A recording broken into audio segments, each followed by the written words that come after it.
Germany जाने से पहले ऐसा लग रहा था कि ठीक है, बस जाऊँगी, 2 महीने में जॉब लग जाएगी, वीज़ा कन्वर्ट हो जाएगा शायद 1 महीने में और तुरंत बिट्टू आ जाएँगे। या फिर ठीक है, नेट पे सर्च कर लूँगी कौन से सुपरमार्केट जाना है, क्या खरीदना है, लाइफ सॉर्टेड है। बट रियलिटी काफ़ी अलग है। तो इस वीडियो में हम वही से बात करेंगे। तो hey everyone, welcome to my new video. आज इस वीडियो में हम बात करेंगे मेरा 3 मंथ्स का, अभी तक ऑलमोस्ट 3 मंथ्स का जो एक्सपीरियंस यहाँ जर्मनी में रहा है, जो मैं सोच के आई थी और ग्राउंड रियलिटी क्या है, वो हम इस वीडियो में बात करेंगे ताकि आप भी मेंटली प्रिपेयर हो सके और क्या चैलेंजेस आते हैं और मतलब कैसे आप अपने आप को स्ट्रॉन्ग बना सकते हो। तो इस वीडियो में हम सब वही बातें करेंगे।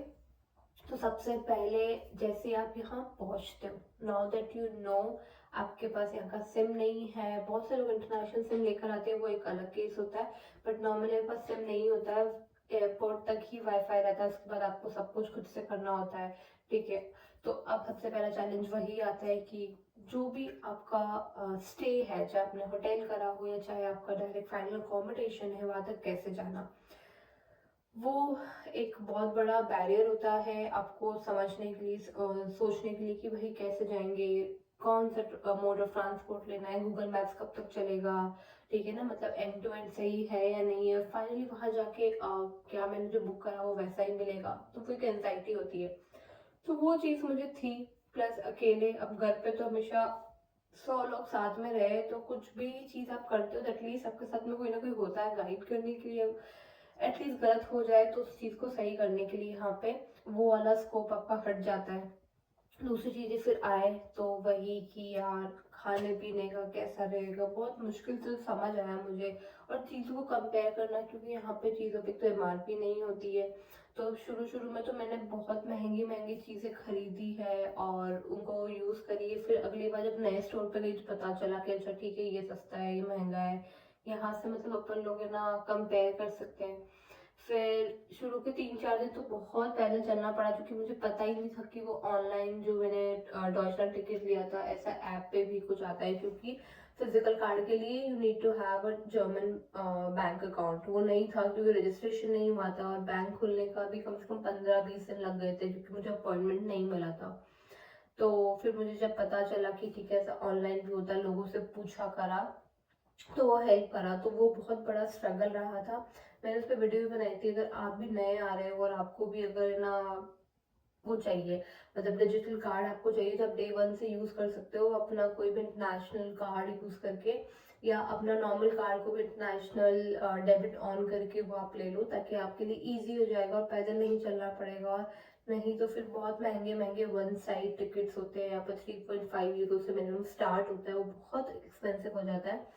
तो वो चीज़ थी, वो बहुत मेरे को चैलेंजिंग लगा। फिर यहाँ पे आके शेयर्ड अपार्टमेंट के अंदर मतलब बहुत ज़्यादा दिक्कत आती है। और मैं तो ऐसी हूँ, मतलब ओसीडी टाइप्स हूँ, मतलब ओसीडी ही मान लो, मुझे बहुत गंदा वाला प्रॉब्लम है। अब यहाँ के आप अपने रूम तक कंट्रोल कर सकते हो कि साफ रखना है, गंदा रखना है।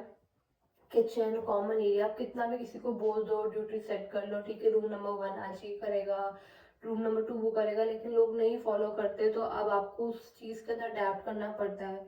हमेशा शेयर चीज़ होती तो किचन का स्लैब गंदा मिलेगा, वो बहुत ज़्यादा मतलब ऐसा ट्रॉमेटाइजिंग एक्सपीरियंस रहा है मेरे लिए। इतनी बार किचन में जितनी बार गई हूँ, वो मेरे को ना इतना गंदा मिलता है, मेरे को खाना बनाने तक का मन नहीं करता है। शेयर अपार्टमेंट में ये प्रॉब्लम रहती है। अब इंसान शेयर में जाता क्यों है? क्योंकि वो थोड़ा सस्ता पड़ता है। अगर आप स्टूडियो में जा रहे हो या बिल्कुल आपका प्राइवेट अपार्टमेंट है, तो नो डाउट आपको ये प्रॉब्लम नहीं आएगी। बट 95% लोग शायद अपार्टमेंट में ही जाते हैं इनिशियली, तो वो प्रॉब्लम आनी ही आनी है। तो उसके लिए थोड़ा प्रिपेयर होके आना, नहीं तो बहुत दिक्कत आने वाली है सर्वाइवल के अंदर। क्योंकि अब क्या करोगे, या तो आप ही साफ सफाई करते रहो, घिसते रहो चीज़ों को। अब वो नहीं है पॉसिबल, तो बस फिर अंदर ही अंदर घुटते रहो। मैं तो फिर बहुत खींचती रहती हूँ, कहते भाई कहाँ फंस गई, मतलब घर ही बढ़िया था। वो बहुत थॉट्स आते, बहुत थॉट्स आते। प्लस स्टार्टिंग में 1 महीना तो ऐसे होता है कि आपको रोज लगता है मेरा पैसा लग रहा है, मेरा पैसा लग रहा है, जॉब कब लगेगी। आपको शुरू में कॉल्स आएंगे या हो सकता है बिल्कुल भी ना आए। आपको यहाँ पे स्टोर टू स्टोर जाके भी बात करनी पड़ती है, और बहुत फिर सबके अलग अलग नाटक होते हैं। और इस स्पेशली अपॉर्चुनिटी कार्ड वालों का तो और ज़्यादा झंझट रहती है। जैसे वो 20 आवर्स सुनते हैं वर्क परमिट का, बहुत सारे एम्प्लॉयर्स या इन मतलब स्टोर में भी कहीं जाके बात करते हो, तो वो बोलते हैं नहीं, फुल टाइम में तो वी कैन नॉट वेट इतना टाइम। और ट्रस्ट मी, जब मैं ये बोल रही हूँ ना कि हमें लगा था कि ये कन्वर्जन जो होता है पार्ट टाइम से फुल टाइम, अगर आपको वीज़ा मतलब जॉब कॉन्ट्रैक्ट मिल जाता है और फुल टाइम आप कर सकते हो, तो जितना मैंने सर्च किया था, मतलब जो अब मैं नेट पे मैं देख रही थी या मैंने चैट जीपीटी से बात करी या ऐसे, तो ये था कि हाँ ठीक है 2 महीने तक हो जाएगा, 1 से 2 महीना मैक्सिमम। बट यहाँ पे ऐसा नहीं है, यहाँ पे 4-4 महीने लग रहा है, स्पेशली बर्लिन का, मुझे दूसरी सिटीज़ का नहीं पता, पर बर्लिन में तो इतना टाइम लग रहा है। मेरे को तो वही धक्का लग रहा है कि जब तक अब कब फुल टाइम स्टार्ट करूँगी, और मैंने 2.5 महीने बाद जाके ये स्टार्ट करा पार्ट टाइम करना, तो उसमें भी मतलब जो एक्सपेक्टेशंस होती है वो वैसा नहीं होता। प्लस जब से आई हूँ, वेदर मतलब सब कुछ अच्छा है, मतलब आई एम लाइकिंग यहाँ पे सब कुछ, मतलब बहुत सुंदर है, आओ देखो करो। बट फॉर मी अभी तक का जो एक्सपीरियंस है कुछ इस टाइप का है कि ठीक है, as a tourist you can come, आप घूमो, यूरोप बहुत सुंदर है, बहुत अच्छी अच्छी जगह है घूमने की। But for someone like me थोड़ा, थोड़ा नहीं बहुत मुश्किल है सर्वाइवल, क्योंकि एक तो मौसम का भी बहुत ज़्यादा यहाँ पे लगा है। मैं जब से आई हूँ तब से तो बारिश हुई थी, हर दूसरे तीसरे दिन बारिश है, 7-8 7 दिन 8 दिन 10-10 दिन तक धूप बिल्कुल भी नहीं निकलती। मतलब मैं ना ऊपर लिटरली यहाँ से देखते रहती हूँ कि फोर्थ फ्लोर पे अच्छा धूप दिख रही है, बाहर जाने के लिए यहाँ पे कहीं भी नहीं है। मैं बस स्टॉप पे जाके धूप सोक करती हूँ, रेलवे स्टेशन पे जाके बैठना पड़ता है, क्योंकि धूप ऐसे आती ही नहीं है। तो वो बहुत बड़ा रीज़न रहता है। और अब पिछले 1 महीने से इतना ज़्यादा टेम्परेचर ऐसा हो चुका है, माइनस, अभी मैं उठी ना आज -13 हो रहा था, -13, और -20 तक यहाँ पे टेम्परेचर चले जाता है। और अभी तो पता नहीं कितना भी ज़्यादा होगा, मैंने -20 तक तो मैंने एक्सपीरियंस करा है। तो भाई मेरे को ऐसा लग रहा है, अब आपको, आप जब चेक करोगे ना उस पर दिखाएगा -12 -13, बट वो विथ विंड इतना ज़्यादा हो जाता है कि उस पर नीचे लिखा हुआ आता है feels like -18 -20, and actual temperature फिर वही होता है। तो वो बहुत मुश्किल हो जाता है। अब बीमार हो गई यहाँ पे आने के बाद, मैं 2-3 बार बहुत ज़्यादा बीमार हो गई थी, तो ये पैनिक मोड ऑन हो जाता है कि अब कैसे, अब कुछ हो जाए। तो यहाँ पे तो कोई किसी का गेट भी नॉक नहीं करता, बंदा बेहोश हो तो मतलब बेहोश हो, मतलब इतना ज़्यादा ऐसा हो जाता है। मतलब ठीक है, आपकी बहुत अच्छी बॉन्डिंग है किसी से तो ठीक है, people can come, you can go and मतलब बातचीत करते हो, लेकिन इन जनरल कोई किसी को इतना डिस्टर्ब नहीं करता। तो अगर आप बीच में 2 दिन किसी को दिखोगे नहीं तो शायद वो उतना बॉदर नहीं करेंगे आके चेक करने का। तो अगर आप गए तो गए, मतलब ये वाला सीन है। बीमार हो जाओगे तो कौन इतना ख्याल रखेगा, जबकि बेसिक चीज़ है, चलो कोई किसी को हेल्प कर देगा, आप बोलो दवाई लेकर आओ ले आएंगे, बट दवाई मिलेगी कैसे? बेसिक दवाइयाँ देते हैं यहाँ पे, एंटीबायोटिक्स वगैरह विदाउट डॉक्टर अपॉइंटमेंट मिलता नहीं है। बीमार हो गए तो डॉक्टर का अपॉइंटमेंट 2 महीने बाद मिलेगा, जब तक आपको ठीक हो जाओगे। मैं बीमार हुई तो मैंने सारी दवाइयाँ यूज़ कर ली। अब मेरा पैनिक मोड तब स्टार्ट हुआ, तो मुझे लगा कि भाई इंडिया की दवाइयाँ ख़त्म हो चुकी है। मम्मियों ने इंडिया में पता करा कि दवाइयाँ भिजवा ले, तो वो बोल रहे थे कि दवाइयाँ ड्रग्स वगैरह होती है तो मतलब ना उस कैटेगरी में आती है, तो ऐसे नहीं भिजवा सकते हैं। और उसका थोड़ा उन्होंने कोई प्रोसेस बताया था, तो बहुत मुश्किल है अनटिल अनलेस कोई वहाँ से आ रहा है और लेके आ जाए, तो वो भी थोड़ा रहता है। जॉब के अंदर 4 घंटे की जॉब है, लेकिन 1 घंटा जाने का 1 घंटा आने का, तो फुल टाइम है तब तक तो इंसान तसल्ली कर लेता है कि चलो इट्स ओके।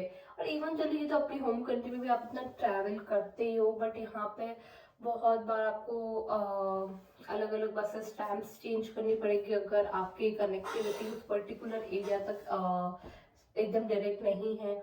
वो भी थोड़ा इरिटेटिंग हो जाता है। और इतना मतलब अगर ठंड की बात करें, इतना आइसी मतलब रहता है बाहर, ब्लैक आइस इतना रहता है कि आप इवन वो वाले शूज पहन रहे हो जो आपको उस चीज से थोड़ा बचा के रखे, बट वो भी 100% नहीं होते हैं ऐसे कि ठीक है आपको मतलब बिल्कुल ही बचा लेंगे, आपके साथ कुछ भी गड़बड़ नहीं हो सकती, होता है बहुत स्लिपरी। तो धीरे धीरे चलो, 3 बजे के बाद तो बिल्कुल ऐसा लगता है कि ठीक है, शाम के जैसे 7 बज गई हो, 4 बजे तक एकदम टिपिकल अंधेरा। जब से मैं आई हूँ तब से ये वाला वेदर चल रहा है, इतना डिप्रेसिंग हो जाता है कितनी बार। मतलब घूमने करने के लिए से बहुत सही है, मैं इतना यहाँ पे बाहर गई हूँ करी हूँ, मुझे बहुत सुंदर सुंदर लगे। स्पेशली मुझे यहाँ का जो रूरल वाला, वो मुझे जाना बहुत पसंद है, मुझे देखना वो बहुत पसंद है। अच्छा लगता है, सब चीज़ें शांत है। बट कभी कभी वो शांति फिर ऐसा होता है खाने लग जाती है कि भाई किससे बात करो, आपको ना घुटन होने लग जाएगी, ये कोई इंसान ही नहीं है। 4-4:30 बजे के बाद में सन्नाटा, संडे को एकदम कंप्लीटली शट डाउन, बस कैफेज रेस्टोरेंट्स खुले रहते हैं, बाकी सब कुछ बंद रहता है। तो ऐसे बहुत अच्छा लगता है, बहुत कामिंग है कि यार चलो कोई किसी को डिस्टर्ब नहीं कर रहा है, कोई किसी की लाइफ इंटरफेयर नहीं कर रहा है। बट कभी कभी कुछ कुछ डिस्टर्बेंस अच्छा लगता है, मतलब आपसे कोई बातचीत करने वाला है या आप मजे कर रहे हो। इंडिया में जनरली क्या होता है, संडे को तक एटलीस्ट हाफ डे मार्केट खुला रहता है, तो हमको तसल्ली रहती है, या संडे को हम तो सोचते हैं कि शॉपिंग पे चलेंगे। बट यहाँ उल्टा है, यहाँ पे तो भाई संडे को हालत ही खराब है। और सैटरडे को तो जो नेक्स्ट लेवल भीड़ रहती है, तो वो मैं प्रेफर करती हूँ फ्राइडे तक सारी ग्रोसरीज वगैरह कर लूँ। तो ये कुछ मेरा एक्सपीरियंस रहा है। ऐसे सब बढ़िया है, मतलब लोग भी अच्छे हैं, बट बहुत ज़्यादा स्ट्रेट फॉरवर्ड होते हैं। तो वो अच्छी बात भी है और बुरी बात भी है। अगर आपको बुरा लगता है बहुत जल्दी तो आपके लिए बुरी बात हो जाएगी, बाकी अगर आपको लाइफ में क्लैरिटी चाहिए तो वो आपके लिए अच्छी बात है। तो all in all I would say experience is good, but थोड़ा टाइम कंज्यूमिंग रहती है, हर चीज़ें यहाँ पे थोड़ा स्लो रहता है। और एक जो हमारे इंडिया में आदत होती है कि तुरंत मतलब बाल कटवाने हैं, तुरंत चले गए आप, बाल कट गए, यहाँ पे तो है ही नहीं, यहाँ पे उसका भी अपॉइंटमेंट होता है। तो आपको प्रिपेयर रहना पड़ेगा उस चीज़ के लिए भी, कि ठीक है एक हफ्ते बाद बाल कटवाने हैं तो आज अपॉइंटमेंट ले लो। मतलब वॉक इन के थ्रू भी हो जाएगा, बट उसमें आपको एक्स्ट्रा पे करना पड़ता है, मतलब 4 यूरो 5 यूरो डिपेंड करता है आपके सैलून से सैलून पे वो रहता है। उसके अलावा भी इतना एक्सपेंसिव है। मैंने आने के बाद यहाँ पे ना एक बार भी आईब्रो नहीं बनवाई, हम यूजिंग जो रेजर और जो मैं लेकर आई थी अलग चीज़ें, क्योंकि आईब्रो का मैंने देखा था 15 से 20 यूरो तक आईब्रो के ले रहे। तो वो भी बड़ा वो है। चलो ये चीज़ें कहीं ना कहीं हमें इंडिया में पता थी मुझे ये सब चीज़ें होंगी, बट जब आप सही में उस चीज़ का एक्सपीरियंस करते हो ना, तो आप बहुत क्वेश्चन करते हो खुद से कि क्या है, मतलब सब चीज़ें सही चल रही थी वहाँ पे अनटिल अनलेस मतलब आपको लगता है कि वहाँ चीज़ें वर्कआउट नहीं कर रही थी, तो आपको यहाँ आना है एकदम उन चीज़ों के लिए कि ठीक है मैं यहाँ आके अच्छा अचीव कर सकता हूँ। तो it's a good choice for you, मतलब आप लंबा टाइम यहाँ टिक गए तो you will definitely grow. But main बात होती है इंसान का मन लगने वाली। तो वो अब आपसे मतलब है ना, इंसान से इंसान पे डिपेंड करता है कौन कैसे एडजस्ट करता है। किसी को बहुत ज़्यादा ही शांति और ज़्यादा अच्छी लगेगी। जैसे मैं शुरू से एकदम एकदम जॉइंट फैमिली में रही हूँ, तो मेरे लिए तो बहुत ज़्यादा उल्टा रिएक्शन हो गया भाई। यहाँ पे तो कोई बोलने वाला नहीं है, टाइम जोन का इतना दिक्कत है, 4.5 घंटे का फर्क है, किसी से बात करने का मन नहीं करता। और मतलब क्यों नहीं करता, क्योंकि अब इतना अकेले रहना, चिड़चिड़ हो रही है मेरे को, खुद से चिड़चिड़ हो रही है कि यार किससे बात करूँ। और जब करती हूँ तो मुझे ऐसा लगता है कि मतलब रख दो फोन। मतलब इंसान को पता नहीं क्या हो जाता है, कुछ समझ नहीं आता है। और जब आपको सही में बात करने का मन करेगा, आपको लगता है कि नहीं यार दिन भर बात नहीं करी, अब एक बार कर लेती हूँ बात, तब तक तो भाई इंडिया वाले आधे सो चुके होते हैं, मतलब उनकी रात की 2 ढाई बज रही होती है। वो बहुत सारे पॉइंट्स आ जाते हैं ऐसे। तो इन चीज़ों के लिए प्रिपेयर्ड होकर आओ, ऐसे कोई दिक्कत नहीं है, you will like the place. मतलब हज़ारों चीज़ें यहाँ पे नई एक्सपीरियंस करने के लिए, एक्सपोजर के लिए आप आ सकते हो। जिन इन चीज़ों को सोच के ही मैं आई थी, क्योंकि I was doing really great there, I was earning good numbers, मतलब मेरे को ऐसा कोई दिक्कत नहीं थी वहाँ पे। आई जस्ट वॉन्टेड कि मुझे जर्मनी आना है, मतलब पिछले कितने ही सालों से मेरे को था। तो now when I got the chance I wanted to you know वो एक्सपीरियंस चाहती थी, एक्सपोजर चाहती थी। बट या तो मेरा अभी तक जो भी मेरा ओपिनियन रहा है मैंने इस वीडियो में शेयर करा है, एंड आई थिंक आप लोग जो ऑलरेडी आ चुके हो अगर ऐसा कुछ फील कर रहे हो तो रिलेट कर पाओगे, और जो आने वाले हैं वो उस चीज़ को लेकर समझ जाए कि थोड़ी क्या क्या चीज़ें होंगी यहाँ पे। बाकी ऐसे कोई दिक्कत नहीं है। आप मतलब संडे को भी व्हेन वी से कम्प्लीटली शट डाउन तो कम्प्लीटली रहता है, बट समवेयर और दी अदर आपको कुछ ना कुछ एक दो स्टोर ऐसे खुले मिल ही जाएंगे जहाँ पे एटलीस्ट आपका रोटी पानी का गुजारा हो जाएगा। अगर आप इन केस फ्राइडे या सैटरडे को भूल जाते हो चीज़ें लाना, या कुछ इमरजेंसी की चीज़ें चाहिए, कुछ कुछ मेडिकल स्टोर्स ओपन रहते हैं, तो वो भी हेल्पफुल रहता है। तो हाँ, मतलब ऐसा नहीं है, मैं नहीं बोलूँगी कि चीज़ें खराब है या मतलब वो है। आप अच्छे फ्रेंड्स बना लो तो आप वीकेंड पे बाहर जा सकते हो, घूम सकते हो। यहाँ पे इतना इजीली एक्सेसिबल है हर चीज़ें, मतलब जर्मनी से आपको एटलीस्ट बर्लिन से अगर आपको आसपास की कंट्रीज घूमनी हो, डेनमार्क, पोलैंड, बहुत सारी और कंट्रीज है जो बहुत पास में है, मतलब इजीली आप जा सकते हो। तो मतलब 3 4 घंटे में आप वहाँ पहुँच जाओगे, चाहे बाय बस जाओ बाय कार जाओ, वो चीज़ अच्छी है। डॉइचलैंड टिकट है तो आप आराम से कहीं पे सिटी में घूमो। बर्लिन में भी काफ़ी सारी चीज़ें हैं, नो डाउट, बट वही है कि थोड़ा आपको टाइम लगेगा। मतलब आप मान लो शुरू के 4-5 मिनट आपको सेट होने में लग जाएंगे, चीज़ें समझने में लग जाएंगे, प्रोसेस समझने में लगेंगे, डॉक्यूमेंटेशन होगा। लैंग्वेज नहीं आती तो बहुत ज़्यादा मुश्किल होगी, क्योंकि सारे डॉक्यूमेंट्स वगैरह सब जर्मन में होंगे। आपको बस ट्रांसलेटर पे एकदम वो रहना पड़ेगा हमेशा डिपेंड, कि ठीक है इसको ट्रांसलेट करो, इसका मतलब क्या है, कैसे रिप्लाई करना है, कैसे अपॉइंटमेंट्स लेने हैं, कैसे चीज़ों का प्रूफ दिखाना है। तो बहुत सारी चीज़ें वो रहेंगी, बट या overall it's a good thing. आपको आना है तो यू शुड मतलब ट्राई दिस, बट जस्ट मतलब आप लोगों को पता होना चाहिए कि क्या चीज़ें होंगी हमारे साथ में। तो बस या तो मुझे इस वीडियो में यही बताना था, मेरा 3 मंथ्स का अभी तक जो मैंने चीज़ें फील करी है यहाँ पे। इस वीडियो को यही एंड करती हूँ। आई होप आपको वीडियो से थोड़ा कुछ समझ आएगा कि अगर आप जर्मनी आ रहे हो या फिर कोई भी फ्रेंड जर्मनी आ रहा है तो वो लोग ऐसी चीज़ें एक्सपीरियंस कर सकते हैं। होम सिकनेस इज़ मतलब होनी ही होनी है। मतलब ये चीज़ ऐसी है कि अवॉइड नहीं कर सकता इंसान। आप कितना भी अपने आप को डिस्ट्रैक्ट करके रखो, घूमो फिरो, कुछ भी करो, बट इन दी एंड आपको लगता ही है कि यार घर घर होता है इंसान का। तो अगर आप रेडी हो सब चैलेंजेस के लिए तो आ जाओ, और मेंटली प्रिपेयर नहीं हो तो आई वुड से थोड़ा और टाइम लो और सोचो अपने डिसीजन के बारे में, एंड देन यस या। तो okay, bye bye, thank you so much.